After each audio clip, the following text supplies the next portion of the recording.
So I presented myself as Ghiyath Al-Sheikh Ibrahim, a lecturer at Idlib University in the northern part of Syria. Actually, now I'm presenting about the feasibility of applying listening strategies in Syrian FL settings. Now, in the beginning, I'm speaking about the importance of listening as an essential introduction to the spoken aspect of any language. This is why actually studying and investigating listening is important for the scientific research. Now here in this part, in this slide, I have a question. Why is Syrian FL learners listening skill poor? In fact, this question constitutes the problem of my study. Here, to answer this question, I'm talking about two reasons. The first reason is the Syrian educational system, and the second reason is the ineffective implementation of listening strategies in listening sessions. Actually, our educational system includes English as a subject in its curricula. This means that the students study it for the final exams, not to learn it as a language to be used. What makes it worse for listening is that these final exams do not include listening tasks. So students seem to be less interested in allotting time to improve their listening skills. However, a lot of teachers teach the listening activities of the course English for Starters, which we teach here in our schools. But unfortunately, neither teachers nor students seem to have good knowledge of how to use listening strategies in their listening sessions. Therefore, I decided to study the impact of the poor use of listening strategies on Syrian FL learners' listening skills.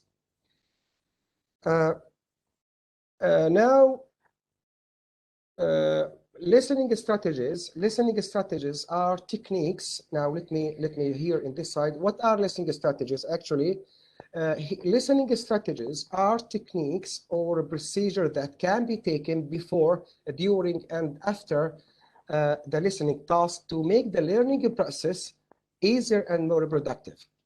In this study, I applied Rebecca Export's 1990 Strategy Inventory for Language Learning, SILL, which divided listening strategies into direct and indirect strategies. Direct strategies are memory strategies, cognitive strategies, and compensation strategies. Indirect strategies are metacognitive strategies, affective strategies, and social strategies. Now I will give example about every one of these strategies.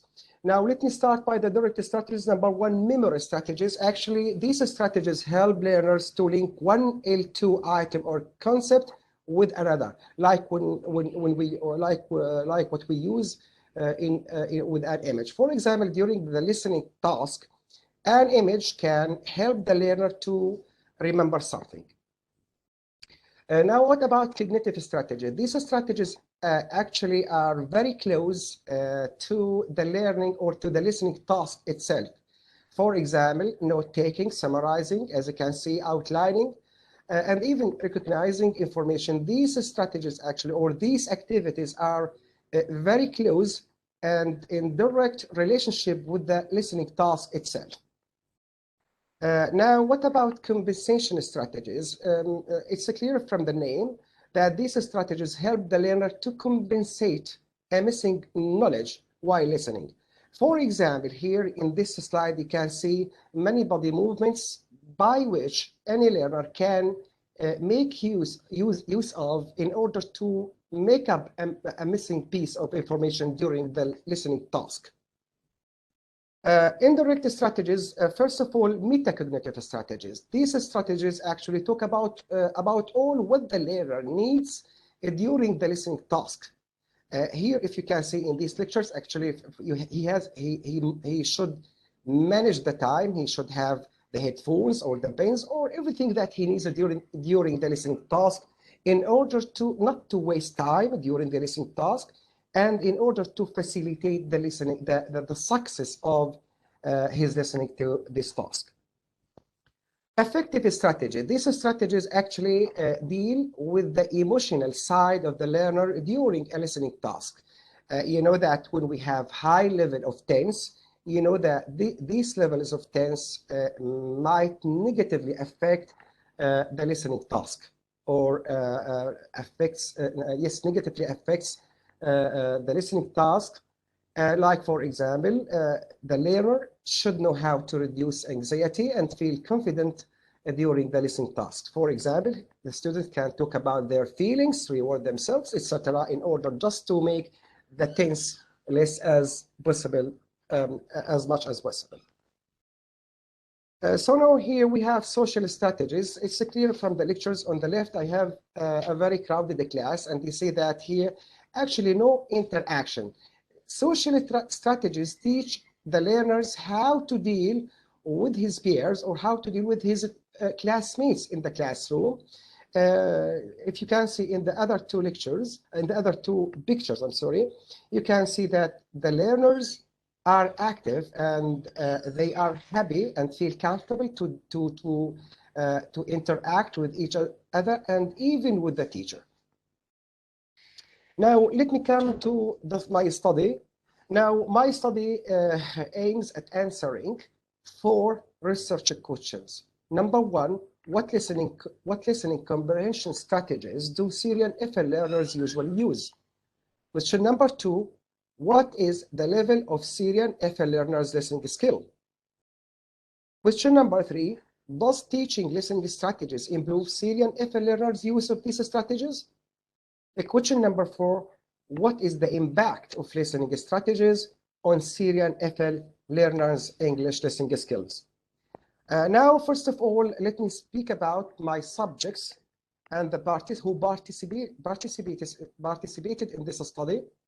The subjects were 18-year-old majors of English at the Free Aleppo University, North Syria.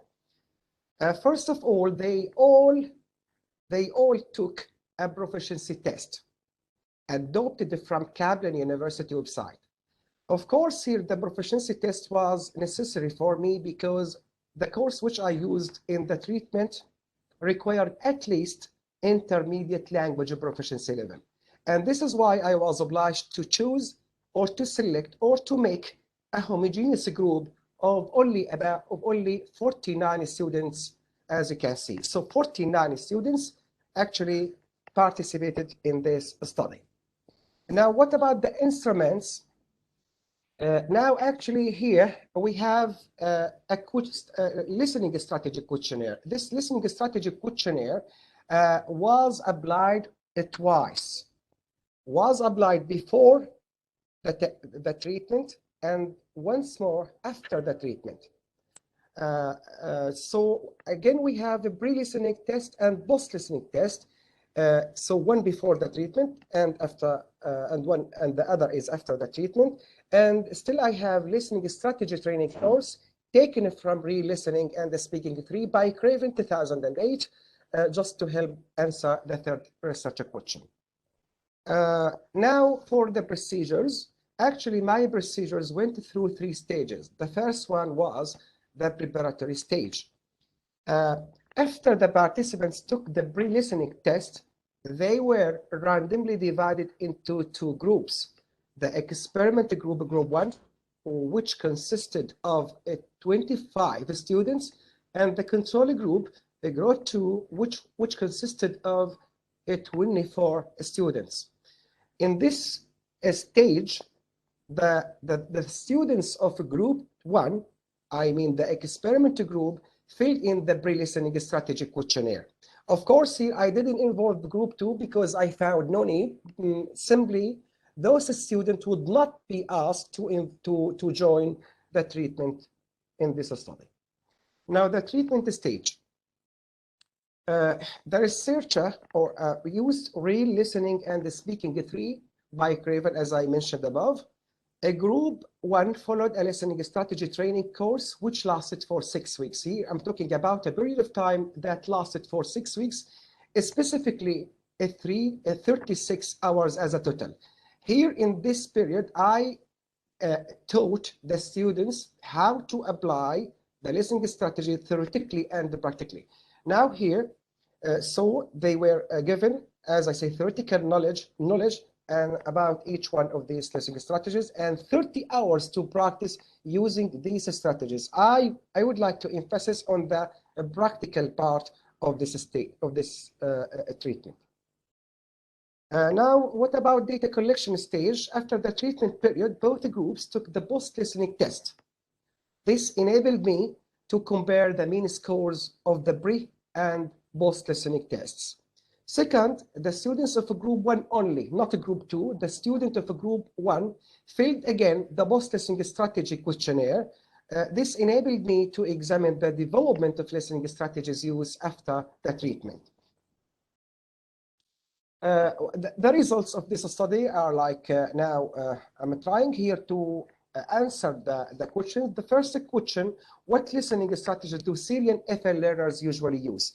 Actually, this data was obtained by applying the pre-listening strategy questionnaire before the treatment stage. Now here, as you can see that the general use of the general students' use of listening strategies came as low, as you can see in this chart. Now, question number 2, what is the level of Syrian FL learners' listening skills? Again, here I would like to say something, that this data was obtained before the treatment stage. As you can see that the mean score of the first group was 55.12, and the mean score of the second group was 56.33. In other words, intermediate level. Now here, I come to just to show the data that I got after the treatment. The first one, does teaching listening strategies improve Syrian FL learners' use of these strategies? This is what we are looking for. Actually, the answer is simply yes. And here in this table, you see that here we have before the course, you know that their use of those strategies came as low. But after the course, actually, I found that there was significant development of their use of these strategies. Now, these are the figures that show the difference between the learners' use of listening strategies before and after the treatment. Now, let me move to the most important question of this study. What is the impact of listening strategy on Syrian FL learners' English listening skills? Now, you know that in the pre-test, the experiment group 1, got 55.12. But in the post-test, after they received adequate training about how to use listening strategies, actually, this group added about 12 points to their main score. Unlike the second group, the control group, actually, their level remained nearly the same. In the post-test, they lost about 0.17 point. Of course, I have two figures to show this difference. Now, the discussion. Let me now discuss these points. Reasons behind Syrian FL learners' lack of using listening strategies. Actually, my hypothesis came true. The Syrian educational system encourages English to be taught at schools as a subject to study for exams rather than a language to be learned. The second reason is that both students and teachers seem to be, and sometimes maybe parents, seem to be less interested to improve their listening skills because they are highly interested in the exams, not in English as a language to be used in their life. Now, what about the Syrian FL learners' listening skill level? The participants' listening skill level in this study was intermediate. Actually, I'm talking about a very important point here. We should remember that the course used in the treatment stage required at least intermediate language proficiency level. Here, I'm talking about language proficiency level, not listening skill level.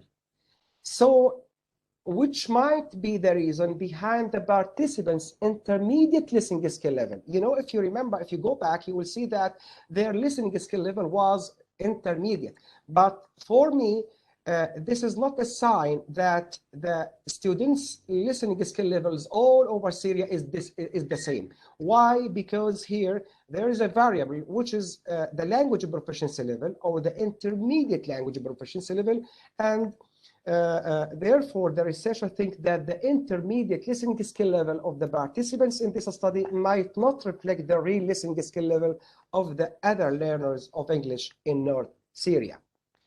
Now, I'm talking about the effectiveness of teaching listening strategies, which you might be highly interested. Yes, it is convincing that training the students on how to use listening strategies and giving them enough time to practice and assess their work is productive and fruitful. It needs organization, and the results were satisfactory in my study, actually. Now I'm talking about the impact of listening strategies on Syrian FL learners' English listening skill. Now, if we compare the mean scores of both groups, we will find that there was significant difference between them. Actually, group one's mean score decreased by 0.17 point. This decrease is not important, but it is significant when we talk about the absence of employing listening strategies. For example, group two did not receive any knowledge or training on how to use these strategies, which I think is the reason behind the non-development of group two. Now, the picture becomes much clearer if we compare the two mean scores of the first group, the expert group, who added about 12 points after receiving adequate knowledge about how to use listening strategies. And actually, they added about 12 points, as you can see here. So teaching listening strategies to students is really productive and helpful. Now, about the implications, the findings of this study actually should prompt educationalists to take into their consideration the importance of designing and planning learning programs and syllabuses with sections explaining how to use listening strategies in their classrooms. Number two, these findings should help teachers of English by informing them about the important role of listening strategies and follow training courses about how to use these strategies in their listening classrooms. Actually, for the recommendations here, I'm talking about a very important point for the future research. Specifically, actually, in my study, the relationship between language proficiency level and listening skill level wasn't clear. You know that this is because the course which I used in my study required at least intermediate language proficiency level. So I suggest that the relationship between language proficiency level and listening skill level should be investigated in the future.